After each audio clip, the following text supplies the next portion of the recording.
গত 8 দিন ধরে জেলবন্দি সন্ন্যাসী চিন্ময় কৃষ্ণ দাস গোটা বিশ্বের নিন্দার মুখে বাংলাদেশ, কিন্তু তা সত্ত্বেও বাংলাদেশে হিন্দুদের উপর আক্রমণের ঘটনা কমছে না। এর মধ্যেও গত কয়েকদিনে একাধিক জায়গায় মন্দির ভাঙচুরের ঘটনা ঘটেছে, যার প্রতিবাদ সরাসরি এসে পড়েছে এ রাজ্যে।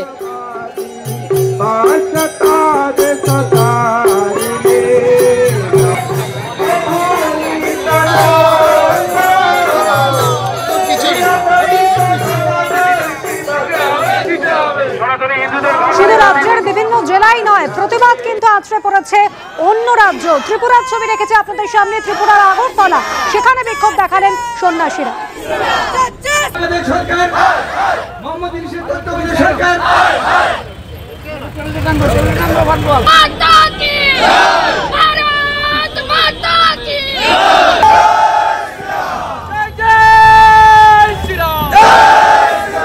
আমরা সভা মিছিল প্রতিবাদ জাতীয় পতাকা ধ্বজ নিয়ে এবং আমাদের যে কর্মসূচি ফ্রেট ভেহিকেল বন্ধ আছে সকাল 6টা থেকে 24 ঘন্টা আমরা চালাতে দেব না। আমাদের সর্বত্র হিন্দু ভলেন্টিয়াররা, হিন্দু সেনারা তারা নজর রেখেছে এবং এখানে যারা ট্রেডের সঙ্গে যুক্ত তারাও কোঅপারেট করছে, তারা আজকে চালাচ্ছেন। এবার পরবর্তী কর্মসূচি কি দাঁড়িয়ে আছে দেখছেন, ফাঁকা, সমস্ত গাড়ি ফাঁকা।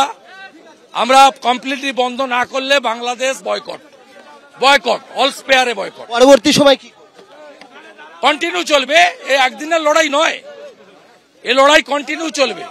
এরপরে কোচবিহার বর্ডারে হবে, হিলি বর্ডারে হবে, সর্বত্র হবে, প্রতিদিন মিছিল মিটিং হবে, হিন্দু সমাজ রাস্তায় এবং বঙ্গীয় জাগরণ মঞ্চ থেকে সর্বত্র মিছিল মিটিং চলছে।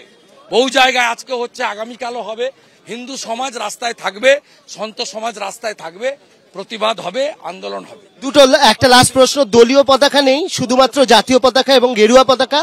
আর দ্বিতীয় হচ্ছে যে আপনাদের এইটা নিয়ে কি বলবেন, দলীয় পতাকা নেই, জাতীয় পতাকা? না, এটা দলের কর্মসূচি নয়, দল যুক্ত হয়েছে।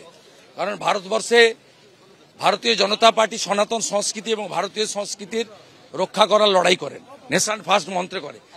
মনে করি এটা কোনো একটা রাজনৈতিক দলের বিষয় নয় যে হিন্দুরা তৃণমূল সিপিএম করেন বা যদি কংগ্রেসও করে থাকেন, এই হিন্দুদের অস্তিত্ব রক্ষার লড়াই। সব হিন্দু এখন আমাদের আজকে সবাই অনেক তৃণমূল সিপিএম এর হিন্দুও যোগদান করেছেন, তারা এসেছেন, সন্ত সমাজ এসেছে এবং পশ্চিমবঙ্গ সনাতন মঞ্চের পক্ষ থেকে হিন্দু সমাজ 200 জন সন্ন্যাসী আমাদের কর্মসূচিতে আজকে যোগ দিয়েছেন মঠ মন্দির ছেড়ে। মতুয়া সমাজের সমস্ত সংঘাধিপতি সহ তাদের মতুয়া সমাজের গোসাইরা সবাই আমাদের দলপতিরা এসেছেন। স্বাভাবিকভাবে এটা সমগ্র হিন্দু সমাজের লড়াই।